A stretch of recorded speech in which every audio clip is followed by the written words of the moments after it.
Thiruvananthapuram medical കോളേജിൽ urology വിഭാഗം മേധാവി അദ്ദേഹത്തിൻ്റെ ഒരു വെളിപ്പെടുത്തൽ നമ്മുടെ കേരളത്തിലെ പൊതുജന ആരോഗ്യത്തിൻ്റെ ശേഷി മുഴുവൻ വെളിപ്പെടുത്തിയിരിക്കുകയാണ്. അതിൻ്റെ ആരോഗ്യസ്ഥിതി അതിദയനീയമാണ് എന്നുള്ളതാണ് ഇവിടുന്ന് നിന്നും ഈ തിരുവനന്തപുരം മെഡിക്കൽ കോളേജിലെ അവസ്ഥയിലൂടെ വെളിപ്പെടുത്തിയിരിക്കുന്നത് എന്ന് മനസ്സിലാക്കാൻ കഴിയുന്നില്ലേ? തീർച്ചയായിട്ടും അദ്ദേഹത്തിൻ്റെ വെളിപ്പെടുത്തൽ എനിക്ക് തോന്നുന്നത് അത് ഒരു 10,000ാമത്തെ ഒറ്റ വെളിപ്പെടുത്തലായിരിക്കും. ഇതിനു മുമ്പ് അതിന് സർവീസിലിരുന്ന് ഇങ്ങനെ പറഞ്ഞിട്ടില്ല, തലപ്പത്തിരുന്നുകൊണ്ട് പറഞ്ഞിട്ടില്ല എന്നുള്ളതാണ് അദ്ദേഹത്തിൻ്റെ വെളിപ്പെടുത്തലിൻ്റെ ഒരു പ്രത്യേകത. ഇതിനു മുമ്പ് പറഞ്ഞിട്ടുള്ളവരൊക്കെ ഒന്നുകിൽ റിട്ടയർ ചെയ്തിട്ട് പറഞ്ഞിട്ടുണ്ട്, അല്ലെങ്കിൽ കളഞ്ഞിട്ട് പോയിട്ട് പറഞ്ഞിട്ടുണ്ട്, അല്ലെങ്കിൽ സസ്പെൻഷൻ ആകുമ്പോൾ ഡിസ്മിസിൽ ആകുമ്പോഴൊക്കെ പറഞ്ഞിട്ടുണ്ട്, അതല്ലെങ്കിൽ ജനം പറഞ്ഞിട്ടുണ്ട്, അവിടെ ചികിത്സയ്ക്ക് വിധേയരായവർ പറഞ്ഞിട്ടുണ്ട്, അതല്ലെങ്കിൽ അവിടുത്തെ സിസ്റ്റമൊക്കെ പഠിക്കാൻ പോയവർ പറഞ്ഞിട്ടുണ്ട്, ഡെവലപ്മെൻറ്റ് കമ്മിറ്റികളിലുള്ളവർ പറഞ്ഞിട്ടുണ്ട്. പക്ഷെ ഒരു സ്ഥാപനത്തിൻ്റെ അധികാരിയായി ഇരുന്നുകൊണ്ട് ആ സ്ഥാപനത്തിലെ അപാകതയെക്കുറിച്ച് പറയാൻ ഒരു ഡോക്ടർക്ക് കഴിഞ്ഞു എന്ന് പറയുന്നത് അദ്ദേഹത്തിൻ്റെ ചങ്കൂറ്റത്തെ കൂടെയാണ് കാണിക്കുന്നത്. അത് അദ്ദേഹത്തിന് വരുമ്പരായി അറിഞ്ഞുകൂടാതായിരിക്കില്ല അദ്ദേഹം ചെയ്തിട്ടുള്ളത്. കാരണം ഇങ്ങനെയൊക്കെ പറഞ്ഞാൽ എന്ത് സംഭവിക്കുമെന്ന് അദ്ദേഹത്തിന് അറിയാമായിരുന്നു കൊണ്ട് അദ്ദേഹം അത് പറഞ്ഞെങ്കിൽ അവിടെ എന്തൊക്കെയോ ചീഞ്ഞു നാറുന്നുണ്ട്, യാതൊരു സംശയവും ഇല്ല. അപ്പോൾ ഈ സർക്കാർ ആശുപത്രികളിലെ പൊതുസ്ഥിതി ഇതാണ് എന്നുള്ളത് വ്യക്തമായിരിക്കുകയാണ്. ഈ തിരുവനന്തപുരം മെഡിക്കൽ കോളേജിനായാലും മറ്റു മെഡിക്കൽ കോളേജുകൾക്കൊക്കെ ഒരു വികസനകാര്യ സമിതിയുണ്ട്. ഇവർ പിന്നെ എന്ത് ചെയ്യുകയായിരുന്നു ഈ കാര്യങ്ങൾ? വികസനകാര്യ സമിതി എന്ന് പറയുന്നത് മുമ്പൊക്കെ ഞാൻ വികസനകാര്യ സമിതിയിലെ അംഗമായിരുന്നു. മെഡിക്കൽ കോളേജ്, ട്രിവാൻഡ്രം മെഡിക്കൽ കോളേജിൽ തന്നെ അന്ന് തിരുവനന്തപുരത്തെ 1000ഓളം റെസിഡൻസ് ഡിവിഷനുകളുടെ കേന്ദ്ര സംഘടനയായിരുന്ന federation of residents division FRAT അതിൻ്റെ കേന്ദ്ര ഭാരവാഹിയായിരുന്നപ്പോഴാണ് എനിക്ക് അങ്ങനെ ഒരു പദവി കിട്ടിയത്. അത് ഗവൺമെൻറ്റാണ് നിശ്ചയിക്കുന്നത്. ഗവൺമെൻറ് അതുമായി ബന്ധപ്പെട്ട പൊതുസ്ഥാപനങ്ങളിൽ അല്ലെങ്കിൽ ആരോഗ്യവകുപ്പിൽ ആരോഗ്യ രംഗത്ത് സേവനം നടത്തിയവർ, അതിൽ മികച്ച ട്രാക്ക് റെക്കോർഡുള്ളവർ, ഇങ്ങനെയൊക്കെയുള്ള പലരെയാണ് എടുക്കുന്നത്. പിന്നെ പത്രക്കാർ വരാറുണ്ട്, ഇങ്ങനെ പല മേഖലയിൽ നിന്നുള്ള ആൾക്കാർ വരാറുണ്ട്. ഇതെൻ്റെ ഉദ്ദേശം എന്ന് പറയുന്നത് ഇത് ഹോസ്പിറ്റലിൻ്റെ പൂർണ്ണമായ പ്രവർത്തനത്തിന്, സുഗമമായ പ്രവർത്തനത്തിന് വേണ്ട കാര്യങ്ങൾ ഒരുക്കി കൊടുക്കുക എന്നുള്ളതാണ്. ഈ വികസന സമിതികൾ ഫണ്ട് ഉൾപ്പെടെയുള്ളത് കണ്ടെത്തുന്നതിന് വരെ പിന്നെ വികസന സമിതിക്ക് പ്രധാന റോളുണ്ട്. ഗൈഡൻസ് കൊടുക്കാൻ, പ്ലാനിങ്, എങ്ങനെ വേണം, നമുക്കൊരു അപാകത വന്നാൽ അതെങ്ങനെ പരിഹരിക്കണം, ഇപ്പോഴത്തെ സിസ്റ്റത്തിൻ്റെ അപാകത എന്ത്, ഇതൊക്കെ പറഞ്ഞു കൊടുക്കാനും പിന്നെ അത് പ്രാവർത്തികമാക്കുന്നുണ്ടോ എന്ന് നോക്കാനും കൂടെയൊക്കെയാണ് ഈ കമ്മിറ്റി ഉണ്ടായത്. ഇത് ആദ്യകാലങ്ങളിൽ ഈ പറഞ്ഞ എല്ലാത്തിൻ്റെയും നോംസ് അനുസരിച്ച് പോവുകയും പിന്നീട് രാഷ്ട്രീയ പാർട്ടികളുടെ ആരാണോ ഭരിക്കുന്നത് അവരുടെ ഏജന്റുമാരെ അവിടെ വയ്ക്കുകയും ചെയ്തപ്പോഴാണ് ഈ പ്രശ്നം ഉണ്ടായത്. അപ്പോൾ തെറ്റുകൾ ചൂണ്ടിക്കാണിക്കാൻ വിമുഖത വരും. തെറ്റ് ചൂണ്ടിക്കാണിച്ചാൽ നമ്മുടെ മന്ത്രിക്കെതിരെ ആയിരിക്കും പറയുന്നത്, നമ്മുടെ സർക്കാരിനെതിരെ ആയിരിക്കും പറയുന്നത്. അപ്പോൾ ആ റെപ്രസെൻറ്റേറ്റീവിന് പറ്റില്ല. മറ്റെല്ലാ സ്ഥലത്തെയും സമിതികൾക്ക് പറ്റുന്ന അപാകത തന്നെയാണ് ഡെവലപ്മെൻറ്റ് കമ്മിറ്റിക്കും പറ്റിയിട്ടുള്ളത്. നമ്മൾ കണ്ടില്ലേ, സാഹിത്യത്തിൻ്റെ സമിതികൾ, സാംസ്കാരിക സമിതികൾ, അല്ലെങ്കിൽ പിന്നെ സർക്കാർ സ്ഥാപനങ്ങളുടെ ഇതിനുള്ള അഡ്വൈസറി കമ്മിറ്റികൾ. ഈ അഡ്വൈസറി കമ്മിറ്റികളുടെ എല്ലാം അധപ്പതനം വരുന്നത് എവിടെയാണ്? തിരികെ കയറ്റൽ വരുമ്പോഴാണ്. സ്വന്തം ആൾക്കാരെ അതാത് പാർട്ടികൾ അതാത് കാലങ്ങളിൽ തിരികെ കയറ്റുമ്പോൾ അവർക്ക് ഒച്ചാനിച്ച് നിൽക്കേണ്ട കടമയും കൂടെ വരും. ഞാനല്ലേ നിന്നെ എടുത്തത്, ഞങ്ങൾക്കെതിരെ പറയാൻ നീ ആര് എന്ന് ചോദിക്കുന്ന ഒരു മേലധികാരി ഉള്ളപ്പോൾ അഡ്വൈസറി കമ്മിറ്റികൾ വെറും അഡ്മിഷൻ കമ്മിറ്റികളായിട്ട് മാറും. അഡ്മിറ്റ് അത് ഈ ഫോൾട്ടുണ്ട്, ശരി, അത് കുഴപ്പമില്ല, അത് അവിടെ കിടക്കട്ടെ, സാർ ഓപ്പറേഷന് കത്തിയില്ല, കത്തി വേണ്ട, താൻ വല്ല ബ്ലേഡും വെച്ച് ചെയ്യാൻ നോക്ക് എന്ന് പറയുന്ന വിധത്തിലേക്ക് അധപ്പതിച്ചു പോകും ആ കമ്മിറ്റികൾ. അതാണ് അപാകതകളായിട്ട് വരുന്നത്. പക്ഷെ നമ്മൾ ഈ ആരോഗ്യരംഗത്തിൻ്റെ കാര്യത്തിൽ കുറേ നാളുകളായിട്ട് വളരെ വീമ്പിളക്കിക്കൊണ്ട് നിൽക്കുന്നവരാണ്. നമ്മൾ ആരോഗ്യ കേരളം സുന്ദര കേരളമാണ് എന്നൊക്കെ പറഞ്ഞ് ചില മുദ്രാവാക്യങ്ങളോടുകൂടി മുമ്പോട്ട് പോകുന്നവരാണ്.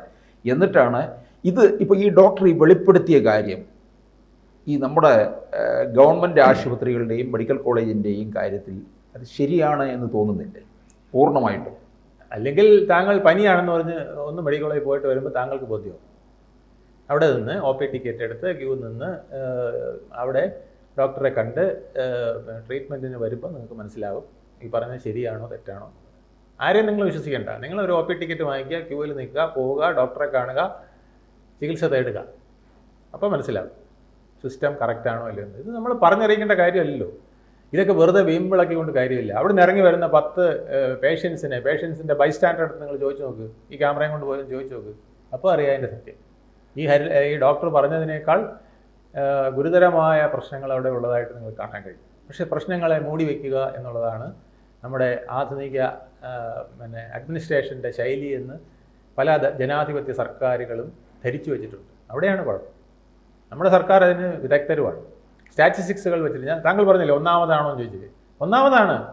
ഏറ്റവും കൂടുതൽ ജില്ലാ ആശുപത്രികളുള്ളത്, അതായത് ഓരോ ജില്ലയ്ക്കും ആശുപത്രികൾ, ഓരോ ജില്ലയിലെ ആശുപത്രികൾ മെഡിക്കൽ കോളേജുകളായിട്ട് നമ്മൾ കറുത്ത ബോർഡുകൾ മാറ്റി എഴുതിയിട്ടുണ്ട്. ജില്ലാ ആശുപത്രി എന്ന് എഴുതുന്നതിനെല്ലാം നമ്മൾ മെഡിക്കൽ കോളേജുകളിൽ നിന്ന് ബോർഡ് മാറ്റിയിട്ടുണ്ട്. താലൂക്കുകൾ 73 താലൂക്ക്, 73 താലൂക്കുകൾ, ഓരോ താലൂക്കിനും ഓരോ ആശുപത്രിയുണ്ട്. അവിടെയൊക്കെ കിടപ്പ് സൗകര്യം വരെയുണ്ട്. 60 ബെഡ് 50 ബെഡ് വരെയുള്ള കിടപ്പ് സൗകര്യം വരെയുണ്ട്. അപ്പോൾ നമ്മുടെ ഇൻഫ്രാസ്ട്രക്ചർ ഇപ്പോൾ WHO എന്ന് വേൾഡ് ഹെൽത്ത് ഓർഗനൈസേഷൻ ഒരുതം വന്ന് കണ്ടു കഴിഞ്ഞാൽ ഞെട്ടിപ്പോവും. 14 മെഡിക്കൽ കോളേജുകൾ, അവിടെയെല്ലാം വിദഗ്ധന്മാർ, അവിടെയെല്ലാം ഓപ്പറേഷൻ സംവിധാനം, അവിടെയെല്ലാം സ്കാനിങ് മെഷീൻ. പക്ഷേ സ്കാനിങ് മെഷീൻ പ്രവർത്തിക്കുന്നുണ്ടോ എന്ന് മാത്രം കാണില്ല. സ്കാനിങ് മെഷീൻ, ഇത് സ്കാനിങ് മെഷീൻ ഞങ്ങൾക്കുണ്ട്.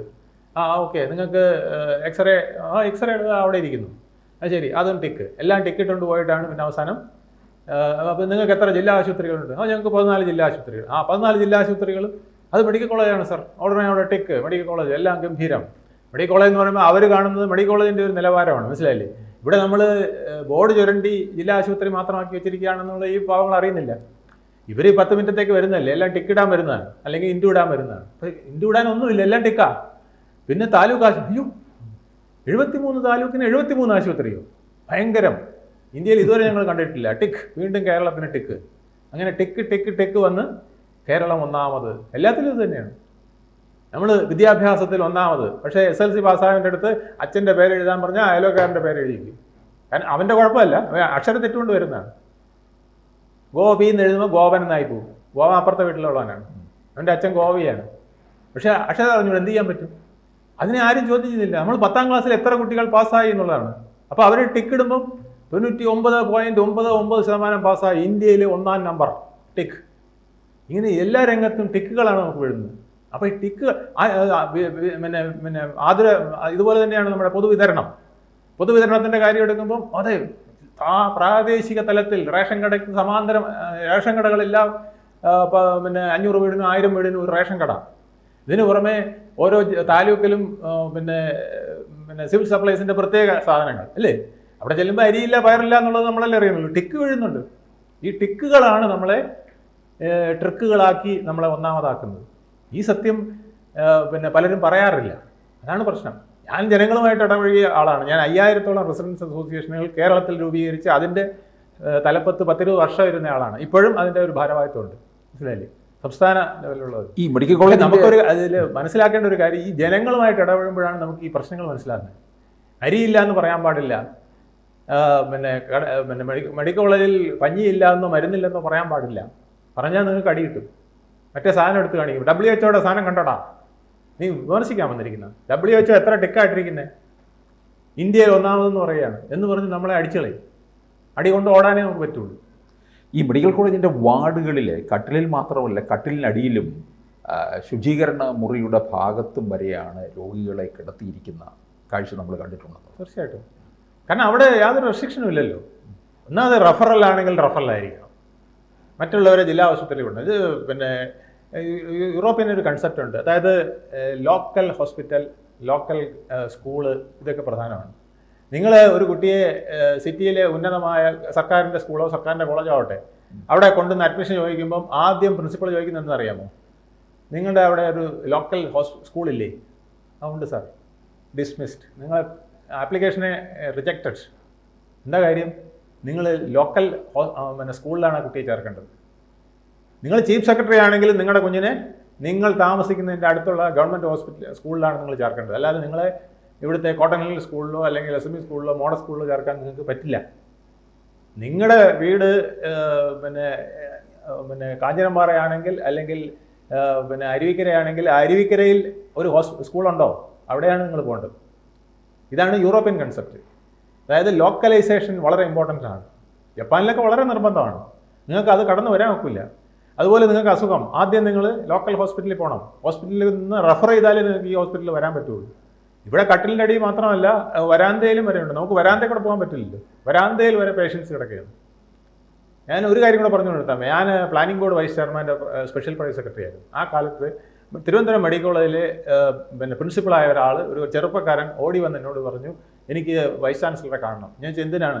ഞാൻ സാറേ, എനിക്ക് വളരെ ചെറുപ്പത്തിൽ തന്നെ പ്രിൻസിപ്പൾ ആവാനുള്ള ഒരു ഭാഗ്യം കിട്ടി. ഞാൻ പഠിച്ചപ്പോൾ മുതലുള്ള ഒരു ആഗ്രഹമാണ് മെഡിക്കൽ കോളേജിനെ ഒന്ന് വലിയ സ്ഥാപനമാക്കി മാറ്റണം, ജനങ്ങളുടെ ഇഷ്ട സ്ഥാപനമാക്കി മാറ്റണം എന്നുള്ളതാണ് ആഗ്രഹം. അതിന് കുറച്ച് ഫണ്ട് വേണം.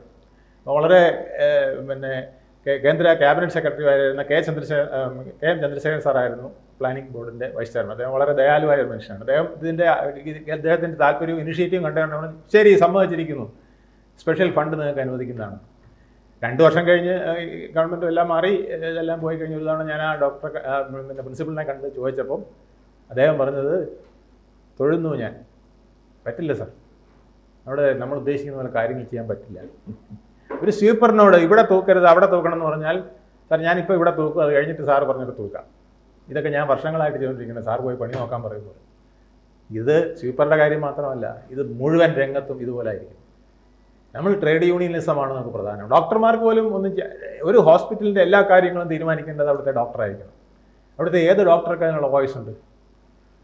ഈ ഡോക്ടർക്ക് കല്ലെറിഞ്ഞില്ലെങ്കിൽ, കരിയോയിൽ വീണില്ലെങ്കിൽ നിങ്ങൾ നോക്കൂ. ഈ ഡോക്ടർ വെളിപ്പെടുത്തിയ വേറൊരു കാര്യമുണ്ട്. ഞാൻ പഠിച്ച കോളേജാണ്. നിങ്ങളുടെ ഇവിടുത്തെ ജനങ്ങളുടെ നികുതി പണം ഉപയോഗിച്ചാണ് ഞാൻ എൻ്റെ മകൻ്റെ പ്രായമുള്ള ഒരു കുഞ്ഞിന് സർജറി നടത്താൻ, ഓപ്പറേഷൻ നടത്താൻ പറ്റാത്തതിൻ്റെ വിഷമത്തിലാണ് ഞാൻ പറയുന്നത് അദ്ദേഹം പറഞ്ഞത്.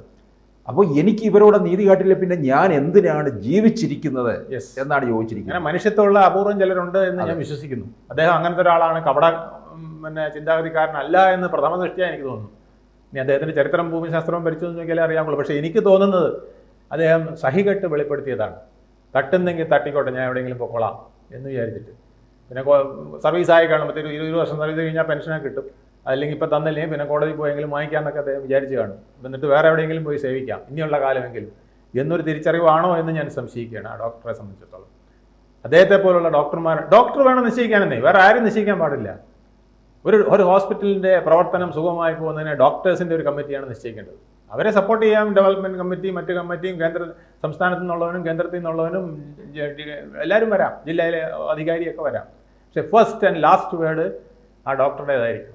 അവിടുത്തെ ഡോക്ടർ പറയണം, അവിടെ ഇന്ന സാധനമാണ് വേണ്ടത്, ഹോസ്പിറ്റലിൽ ഇന്നത് വേണം, ഓപ്പറേഷൻ തിയേറ്ററിൽ ഇന്നത് വേണം, ഇവിടെ ഇത്രയും കട്ടിലുകൾക്കടിയിൽ ആൾ കിടക്കാൻ പാടില്ല, അത് ആരോഗ്യത്തിന് ഹാനികരമാണ്. നിങ്ങൾ വേറൊന്നും വേണ്ട, മെഡിക്കൽ കോളേജ് നോക്കുക, എല്ലാ വാതിലും എല്ലാ ജനലും അടച്ചു വെച്ചിരിക്കുക. ആദ്യത്തെ ആരോഗ്യത്തിൻ്റെ ഏറ്റവും വലിയ പ്രധാനം ശുദ്ധവായു, സൂര്യപ്രകാശം, ഇതല്ലേ? ശുദ്ധവായു കയറുമോ? നിങ്ങൾ പോയി മെഡിക്കൽ കോളേജിനകത്ത് കയറി നോക്കുക, എല്ലാ ജനലുകളും അടച്ചിട്ടിരിക്കുക, പെയിൻ്റ് അടിച്ച് അത് തുറക്കാൻ പോലും പറ്റില്ല, അങ്ങനെ അടച്ചിട്ട ഗുഹകളാണ്. അങ്ങനത്തെ ഗുഹകളിലാണ് നമ്മൾ ആളുകളെ ചികിത്സിക്കുന്നത്. ഇത് ഞാൻ എത്രയോ വർഷം കൊണ്ട് പറയുന്നതറിയാം, എല്ലാ ജനലും തുറക്കും. മഹാരാജാവിൻ്റെ കാലത്തുണ്ടാക്കിയ ജനലുകളൊക്കെയാണ് പലതും. ഇപ്പം അതിൻ്റെ പുറത്തും വേറെ ചിലതൊക്കെ വന്നു പോയി കേട്ടോ, അതിനിപ്പോൾ ഒന്നും ചെയ്യാൻ പറ്റില്ല, അങ്ങനെയൊക്കെ ആയിട്ടുണ്ട്. വേറെ ബിൽഡിങ്ങുകളൊക്കെ വന്ന് എല്ലാം ഇപ്പോൾ ഒരു ഇരുണ്ട ഗുഹകളാണ്. കയറുന്ന കവാടം മാത്രമേ ഉള്ളത്, കഴിഞ്ഞാൽ പിന്നെ ഇരുണ്ട ഗുഹകളിലേക്കാണ് നമ്മൾ പോകുന്നത്. ഹെൽത്തിന് വളരെ ഇമ്പോർട്ടൻസ് കൊടുക്കേണ്ടതാണ് ശുദ്ധവായുവും ശുദ്ധജലവും പിന്നെ സൂര്യപ്രകാശവും. ഇത് മൂന്നും പല ഹോസ്പിറ്റലിലും കിട്ടാനില്ല എന്നുള്ളതാണ്. അശുദ്ധജലം, മലിനമായ ടോയ്ലറ്റ്, അവിടുന്ന് കാലും വെച്ച് കയറി വരുന്നതെല്ലാം രോഗങ്ങൾ റോഡ് നിങ്ങളെ പരത്തിക്കൊണ്ടൊക്കെ ആയിരിക്കും. ഇത് വളരെ കഷ്ടപ്പെട്ട അവസ്ഥയാണ്. ഇത് മാറണമെങ്കിൽ നമ്മൾ, എനിക്ക് തോന്നുന്നത് ഇതൊരു ഭരണക്രമത്തിൽ കുറേ സാധനങ്ങൾ സ്വകാര്യവൽക്കരിക്കേണ്ടതുണ്ടെന്ന് എനിക്ക് തോന്നുന്നു. അതിന് വളരെ ഇമ്പോർട്ടൻസ് കൊടുക്കണം. ഒരു ഹോസ്പിറ്റലിൽ കുറേ കാര്യങ്ങൾ, ഇപ്പം സ്കാനിങ് മെഷീൻ അതൊരുത്തൻ വെച്ചുകൊണ്ട് അവിടെ ഇരുന്നോട്ടെ, സർക്കാരൊക്കെ ഒരു പ്രത്യേക ഇത് കൊടുത്താൽ മതി. പാവപ്പെട്ട രോഗികൾക്ക് സൗജന്യമായോ അല്ലാത്തവർക്ക് ചെറിയ ഫീസോട് കൂടി നടത്തുന്ന ഒരു സ്കാനിങ് മെഷീൻ അയാൾ വെച്ചാൽ മതി. അയാൾ തകർക്കില്ല. ഇത് പലപ്പോഴും സ്കാനിങ് മെഷീൻ വില കൂടിയത് വാങ്ങിച്ചേക്കും, ഇത് തകർത്തിട്ട് അപ്പുറത്ത് പോയി പ്രൈവറ്റിൽ തുണ്ടെഴുതി കൊടുക്കുകയും ചെയ്യുക. അപ്പോൾ സൗജന്യം എന്ന് പറയുക അവിടെ പോയി 5000 രൂപയ്ക്ക് സ്കാൻ ചെയ്യേണ്ട അവസ്ഥ വരികയാണ്. എക്സ്റേ ഇപ്പോൾ മെഡിക്കൽ കോളേജിൽ കുറച്ച് ഭേദമാണ്, എക്സ്റേയും കാര്യങ്ങളൊക്കെ അതാണ്. പല ഹോസ്പിറ്റലും ഇങ്ങനെയല്ല. പുതിയ മെഷീനുകൾ വരെ തകരാറിലായാൽ പിന്നെ നന്നാക്കാറില്ല, അല്ലെങ്കിൽ വർഷങ്ങളെടുക്കും, അല്ലെങ്കിൽ മാസങ്ങളെടുക്കും. അപ്പോൾ ഇത് എല്ലാം കുറേ ഒരു മിക്സഡ് എക്കോണമി പോലുള്ളൊരു സംവിധാനം ഓരോ ഹോസ്പിറ്റലിലും വരണമെന്നാണ് എനിക്ക് തോന്നുന്നത്. അപ്പോൾ അവരെങ്കിലും ആ സിസ്റ്റമെങ്കിലും പാരാ സിസ്റ്റം മുഴുവൻ അങ്ങനെ ആക്കുക. ഡോക്ടർ മറ്റ് ഓപ്പറേഷൻ സൗകര്യങ്ങളെല്ലാം ഗവൺമെൻറ്റിൻ്റെ കീഴിലാക്കുക. ഗവൺമെൻറ്റും കുറേ ആശ്വാസം കിട്ടും, പ്രൈവറ്റ് സെക്ടറിനും അതിനകത്ത് ഇൻവോൾവ്മെൻറ്റ് കിട്ടും, രണ്ടും കൂടെ ചേർന്ന് ഒരു കോമ്പറ്റീഷൻ വരുമ്പോൾ കാര്യങ്ങൾ നടക്കും, പ്രശ്നങ്ങൾ പെട്ടെന്ന് വെളിയിലറിയും. ഇപ്പോൾ പ്രൈവറ്റ് സെക്ടറിനെ അതിനകത്ത് കയറ്റിയാൽ വരുന്ന ഒരു ഗുണം അതാണ്. അയാൾ പറയും എനിക്ക് ലാഭം കിട്ടുന്നില്ല കാരണം ഇങ്ങനെയൊക്കെയാണ് ഇവിടെ ചെയ്യുന്നതെന്ന് പറയാനുള്ള ചങ്കൂറ്റം അയാൾ കാണിക്കും. ആ കാര്യം പേടിക്കണ്ട. ഇപ്പോൾ ഡോക്ടർ പലരെയും പേടിക്കണം, അവിടുത്തെ പാരാമെഡിക്കൽ ഉദ്യോഗസ്ഥർക്ക് പലരെയും പേടിക്കണം. ഓപ്പൺ ഒരു സൊസൈറ്റി ആവണമെങ്കിൽ നമ്മളെല്ലാം ഓപ്പൺ ആക്കണം, ഓപ്പണായിട്ട് ഡിസ്കസ് ചെയ്യാനുള്ള അവസരം വേണം. ഇവിടെ എല്ലാം റിജിഡ് ആയിക്കൊണ്ടിരിക്കുന്നു.